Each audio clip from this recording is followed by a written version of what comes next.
Well, I think one of the things to remember is that the jobs are temporary, but the effects last for decades, centuries, maybe millennia. Remember that in each well you have millions of gallons of toxic fluid that is going to stay there if you're lucky, or it's going to migrate somewhere where you don't want it. The jobs will have been long gone, and yet you're left with the toxic contaminants. Pretty much as I thought it would be, where you had people giving a pretty clear, concise view of some of the impacts of HVHF on the environmental and health side, and et cetera. And then you had a couple of people giving the economic side and ignoring the environmental and health side. And putting a lot of hope and faith in the industry and in oversight that hasn't happened anywhere else. And the DEC people I've talked to said there's no way they're going to ever fund it to the level they would need to be able to have the kind of oversight that they would need to have. It is a big investment, and Mary was saying how that would be a much better thing, that you wouldn't have wildcats. But I'm going to point out that if you have no HVHF, you're not going to have wildcatters anyway. They can still do vertical drilling and fracking like they have been for decades here. There's nothing stopping them. In fact, even if they want to go down to the Marcellus or Utica, they're welcome to do that, although it's not going to be economically viable for them. But you certainly, won't have wildcatters. And so it's again, just like how they said, well, vertical compared to horizontal, horizontal's better, it's fewer wells, it's less surface area.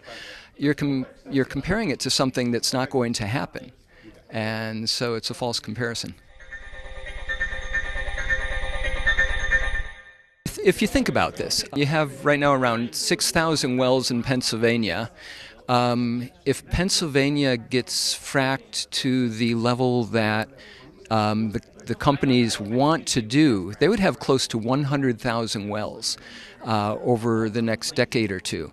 And if you look at how few inspectors they have and how many wells each inspector has to take care of, there's absolutely no way that proper inspections are going on.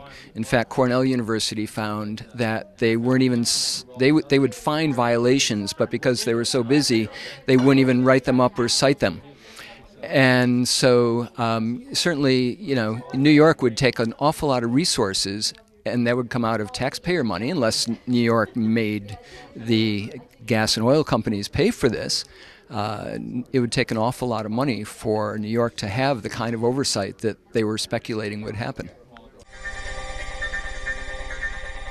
That's in the DEC regulations. New York would not have the flowback pits or the drill cutting pits or anything. It would be a closed system, which would be wonderful. But if you look at the problems with HVHF, spills, surface spills from flowback pits aren't the biggest issue at all. There's a lot of other issues that are much bigger. So that would solve some of the problems, but certainly not all of them. Municipalities cannot regulate drilling and fracking. They can ban it, they can have a moratorium, they can do the transportation aspect, but they can't regulate it. So it's not like we have that option. And she believes it'll be overturned, but so far it hasn't been, with 3 different cases, Avon, Dryden, and Middlefield, at 2 different levels in the state. And it's going, it's to the Supremes, and it's unlikely they'll overturn home rule. So I think the 179 municipalities are pretty secure, whether it was a ban or a moratorium. Any ban or moratorium can specify no wastes, no waste treatment, no transportation. You don't have to get the negatives. And the other part about, New York State isn't doing its job, it's importing 95% of the gas that it uses. Well, we have to remember that for all the states, including New York, if HVHF was approved, a lot of that gas is not going to be used in the United States. The energy companies are not talking about energy independence anymore because they know they're going to be exporting a big chunk of it, and that's going to raise prices here.